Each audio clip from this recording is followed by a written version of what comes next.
You know, every once in a while when I make videos back to back to back about a left-wing city, left-wing legislature, and I think I'm being too cruel to these people, they're trying their best, I should give them a break, and they're genuinely not that evil, but they may be that dumb, I then stumble across yet another story, yet another bit of stupidity that makes me realize that I don't dislike these people enough. I don't think little of them enough, because each and every day I am wowed, I am surprised by the kind of things, and this one, by the way, passed unanimously, that these people put forward as solutions to criminality, as solutions to open-air drug markets, that of course are never addressing the criminality, nor addressing the open-air drug markets. Now, we've done stories about San Francisco in particular trying to force a business to stay open, or businesses to stay open that are closing due to crime. Well, guess what? They've decided in this specific scenario, they're going to force businesses to close also due to crime,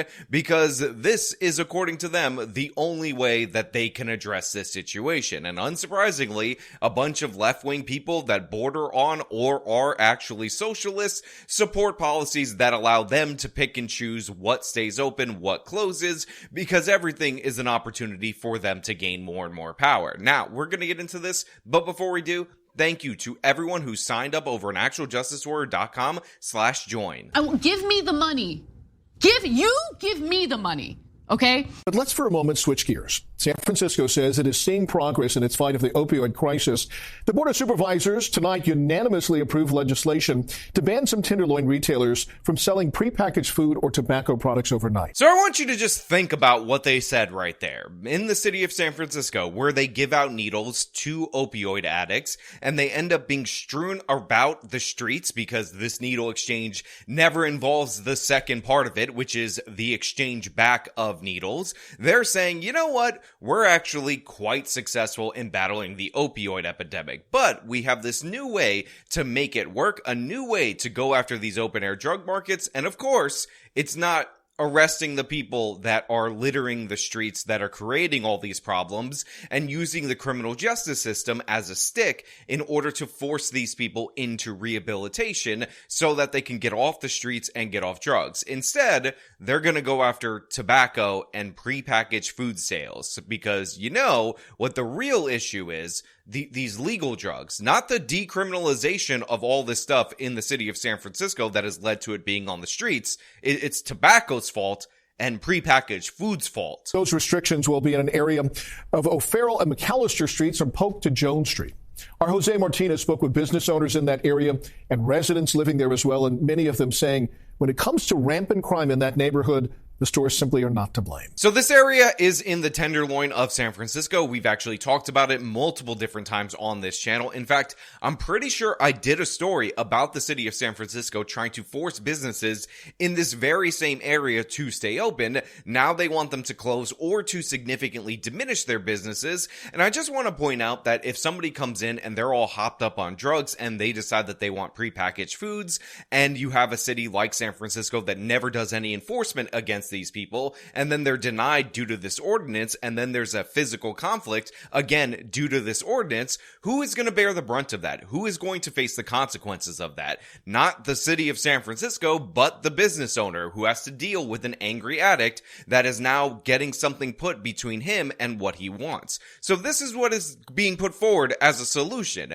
More conflict for the stores, more issues for them, and again, we still have the issue of the San Francisco Police Department being completely inept, not because the officers are inherently bad or anything like that, but because they've had powers taken away from them, and the enforcement mechanism is now being thrusted on the businesses. And it looks like at least some of the people being interviewed in this local news segment know that it's not the businesses to blame, even though left-wing people who don't have to deal with this will constantly blame those very same businesses. It's been 5 years since Abdul Alamari and his family opened Rainbow Market and Deli in the Tenderloin, but he says they're about to start facing significant changes. I would have loved to gotten help instead of having taken this route where this is going to negatively affect our business. So I just want to point out right here that you have somebody, possibly an immigrant, operating one of these little corner stores in the Tenderloin in the face of this criminality. And one of the things that I would address with this specific business, if I were, the city of San Francisco, one of the wealthiest cities in this country, one of the wealthiest cities in the entire world,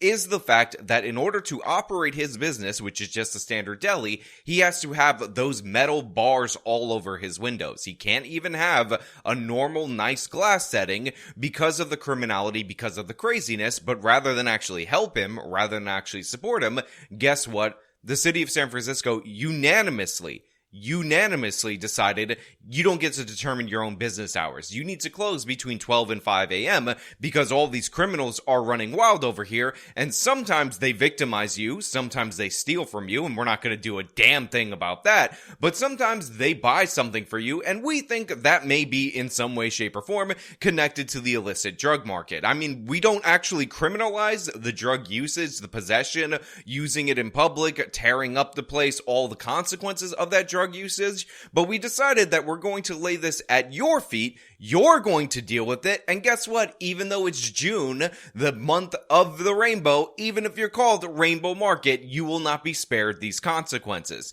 This is legitimately what's happening, and it's crazy that they interview this guy, and he says the most normal thing humanly possible, which is, I thought that the city of San Francisco was supposed to help the businesses, but instead, they're actually going to hurt me, because that's where they're coming from. They decided it's his fault. This guy do the crime, according to the city of San Francisco, the crime that, again, they never want to address. He's talking about new legislation under which businesses like Rainbow will have to shut their doors from midnight to 5 a.m.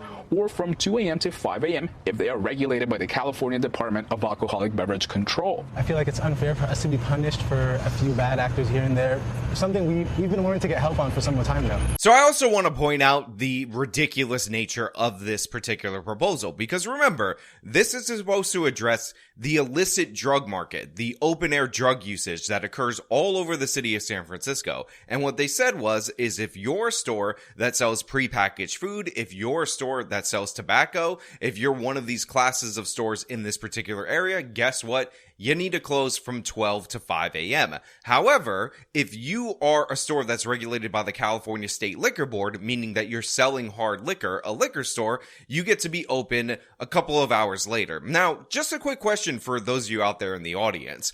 Even though tobacco is a very dangerous drug, and I do not recommend usage of it, which is more likely to alter the consciousness of the homeless person, of the person who's already unstable, of the person creating problems in the Tenderloin, alcohol or tobacco? But because alcohol has a bigger, more impressive lobby, it is more in vogue than is tobacco, they don't face the same restrictions. They don't face the same regulations, and you actually can be open longer, even though your business is more likely to lead to problems, not saying it's the business fault, but consuming products from said business than the other one. It's absurd in every way, and again, it's just another left-wing nonsensical point where they probably thought, prepackaged food, very unhealthy for you. Tobacco, very unhealthy for you. We don't like that. We'll regulate the hell out of that, where you can smoke and all that. But we're going to say it's for drug usage, the illicit drugs, that we have no rules on, that we will give you needles, not even expect you to exchange them, not even expect you to use those illicit drugs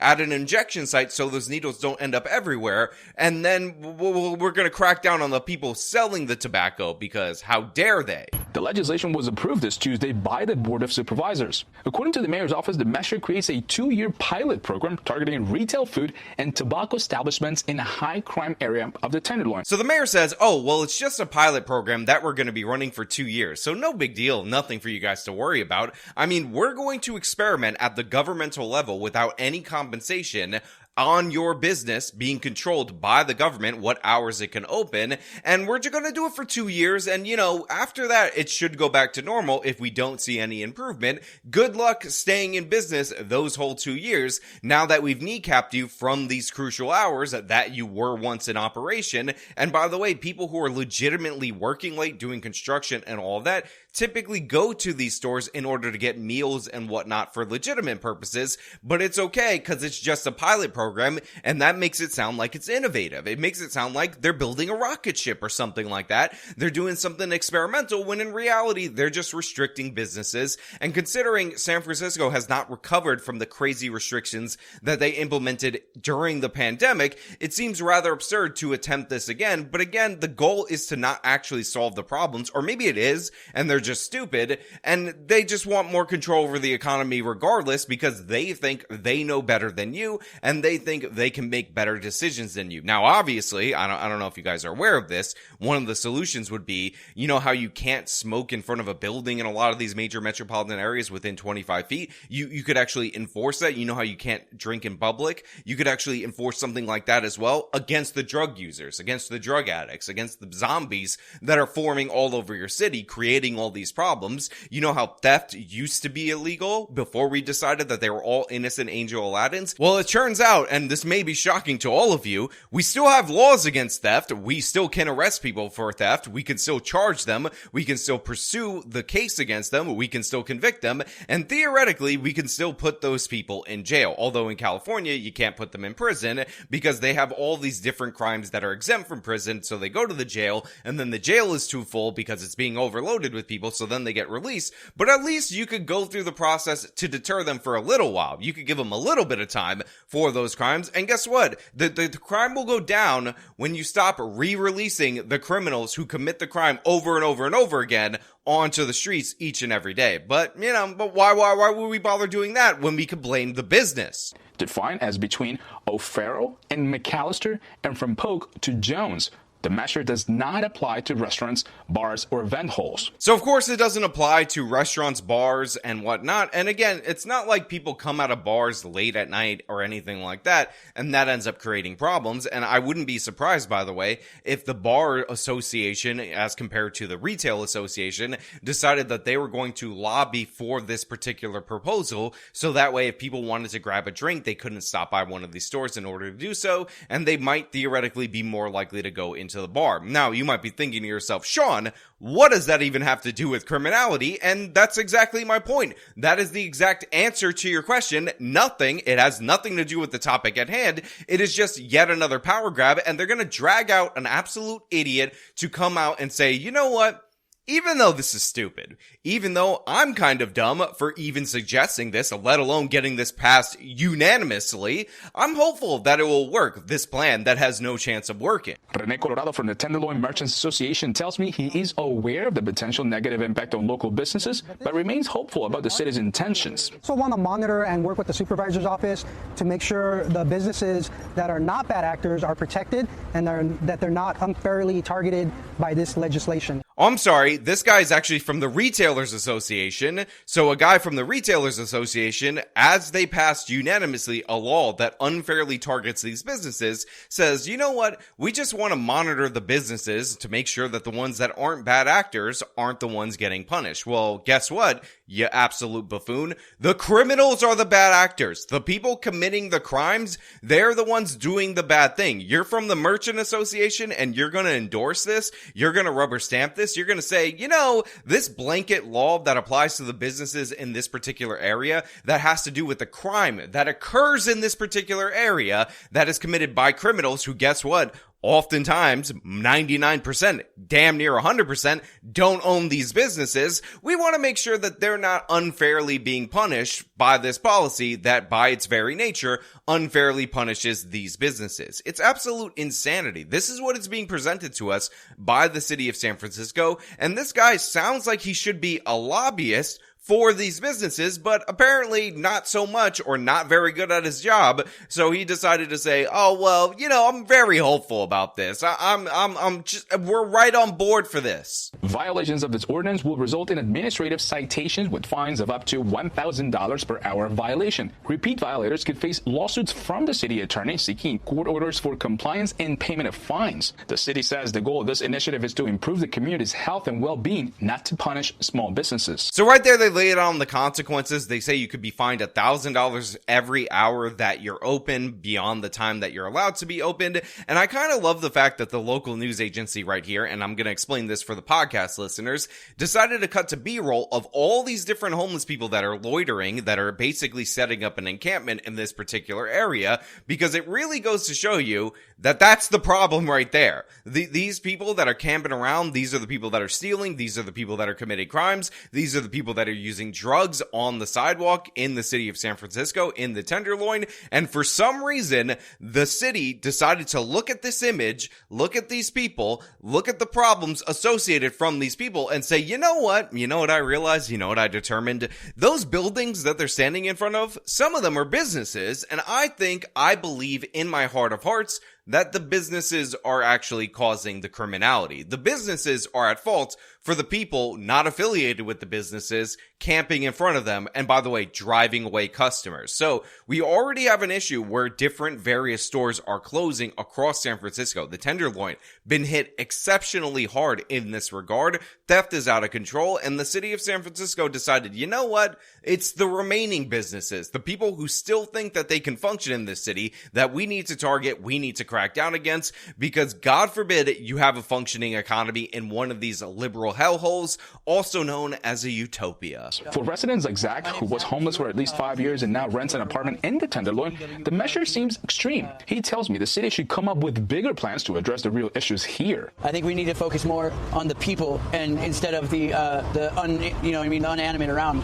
Like closing the store is just going to cause them to have less money, and that's not cool. That's taking away from their food on their table, you know? So I was actually going to end the video where I was before, but I want you guys to understand that this guy was a homeless man for 5 years, maybe potentially, and I could be projecting this onto him based on his appearance and the way that he was speaking, a former drug addict or a drug addict that's in recovery. And he just explained that this is not a good policy in a very succinct way, meaning that this guy off the streets recently is smarter than every single member of the San Francisco Board of Supervisors.